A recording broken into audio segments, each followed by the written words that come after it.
えてくれたらあげるよ好きなだけ HP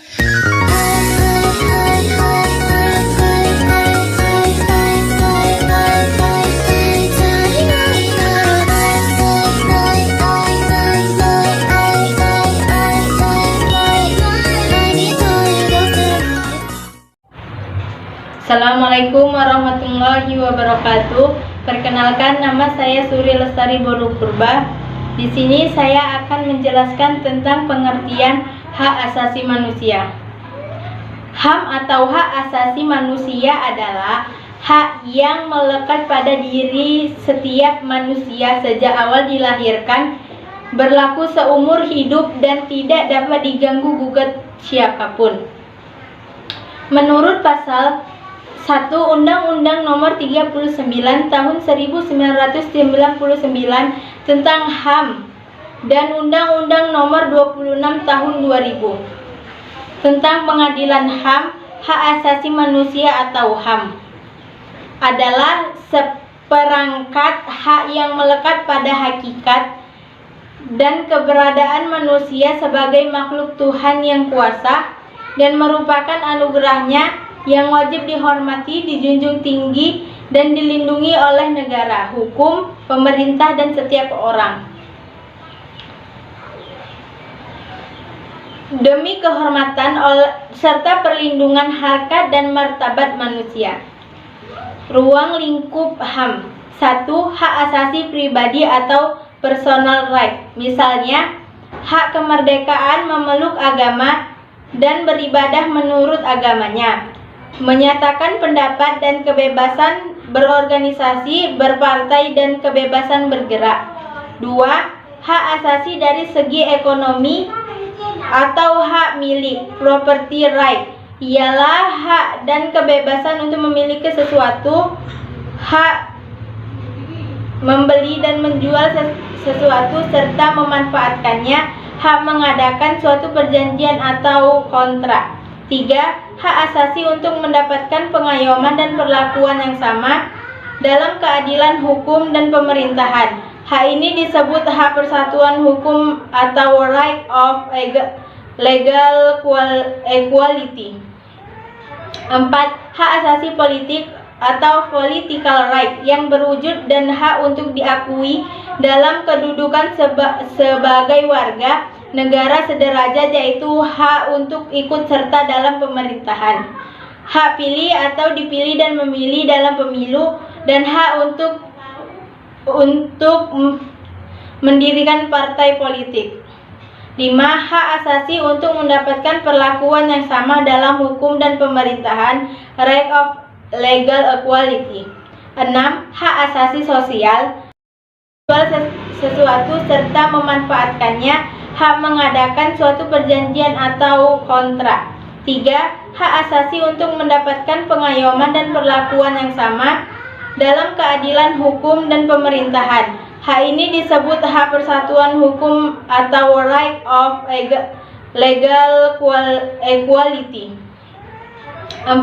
Hak asasi politik atau political right yang berwujud dan hak untuk diakui dalam kedudukan sebagai warga negara sederajat, yaitu hak untuk ikut serta dalam pemerintahan, hak pilih atau dipilih dan memilih dalam pemilu, dan hak untuk mendirikan partai politik. 5. Hak asasi untuk mendapatkan perlakuan yang sama dalam hukum dan pemerintahan, right of legal equality. 6. Hak asasi sosial dan kebudayaan, social and cultural right, berwujud pengakuan kebebasan untuk mendapatkan pendidikan dan pengajaran, atau hak untuk memilih pendidikan dan hak untuk mengembangkan kebudayaan yang disukainya. 7. Hak asasi untuk mendapatkan pengakuan tata cara peradilan dan perlindungan hukum atau procedural right, misalnya hak untuk mendapat perlakuan yang wajar dan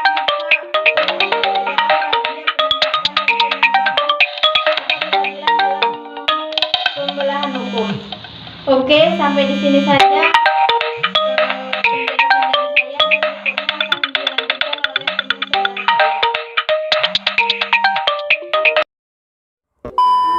Baik, Assalamualaikum warahmatullahi wabarakatuh.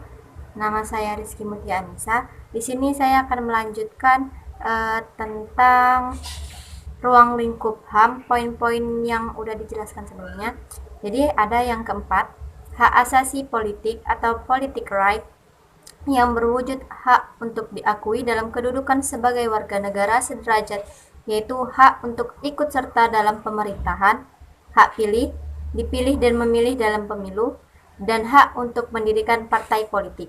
Yang kelima, hak asasi untuk mendapatkan perlakuan yang sama dalam hukum dan pemerintahan atau right of legal equality.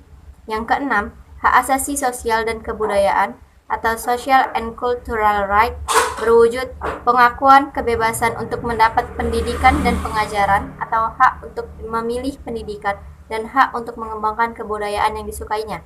Yang ketujuh, hak asasi untuk mendapatkan pengakuan tata cara peradilan dan perlindungan hukum atau procedural right. Misalnya, hak untuk mendapat perlakuan yang wajar dan adil dalam hal penggeledahan, seperti razia, penangkapan, dan penahanan. Selanjutnya, perkembangan pemikiran HAM. Perkembangan pemikiran HAM ini dibagi dalam 4 generasi. Yang pertama, generasi pertama berpendapat bahwa pemikiran HAM hanya berpusat pada bidang hukum dan politik disebabkan karena dampak dan situasi Perang Dunia II, totalitarisme, dan adanya keinginan negara-negara yang baru merdeka untuk menciptakan sesuatu tertib hukum yang baru. Yang kedua, generasi kedua menunjukkan perluasan pengertian konsep dan cakupan hak asasi manusia. Pada masa ini, hak yuridis kurang mendapat penekanan sehingga terjadi ketidakseimbangan dengan hak sosial budaya, hak ekonomi, dan hak politik. Generasi ketiga menjanjikan adanya kesatuan antara hak ekonomi, sosial, budaya, politik, dan hukum. Yang keempat, ini generasi keempat yang dipelopori oleh negara-negara di kawasan Asia. Warahmatullahi wabarakatuh. Nama saya Vivian Fitriani Zebua. Saya akan menjelaskan materi hak asasi manusia dalam Undang-Undang Dasar 1945 dan pelanggaran dan pengadilan HAM. Baiklah, saya akan menjelaskan materi tentang hak asasi manusia. Hak asasi manusia dalam Undang-Undang Dasar 1445 dirumuskan dalam pembukaan dan terperinci di dalam batang tubuh Undang-Undang Dasar 1945 yang merupakan hukum dasar konstitusional dan fundamental tentang dasar filsafat negara Republik Indonesia serta pedoman hidup bangsa Indonesia. Terdapat pula ajaran pokok warga negara Indonesia. Yang pertama ialah perumusan ayat ke-1 pembukaan Undang-Undang Dasar tentang hak kemerdekaan yang dimiliki oleh segala bangsa Indonesia. Pelanggaran dan pengadilan HAM. Pelanggaran hak asasi manusia adalah setiap perbuatan seseorang atau kelompok orang termasuk aparat negara baik disengaja maupun tidak disengaja atau kelalaian yang secara melawan hukum mengurangi, menghalangi, membatasi, dan atau mencabut hak asasi manusia seseorang atau kelompok orang yang dijamin oleh undang-undang dan tidak mendapatkan atau dikhawatirkan tidak akan memperoleh penyelesaian hukum yang adil dan benar berdasarkan mekanisme hukum yang berlaku. Pasal 1 angka 6 Undang-Undang Nomor 39 Tahun 1999 tentang HAM. Pengadilan hak asasi manusia adalah pengadilan khusus terhadap pelanggaran hak asasi manusia yang berat.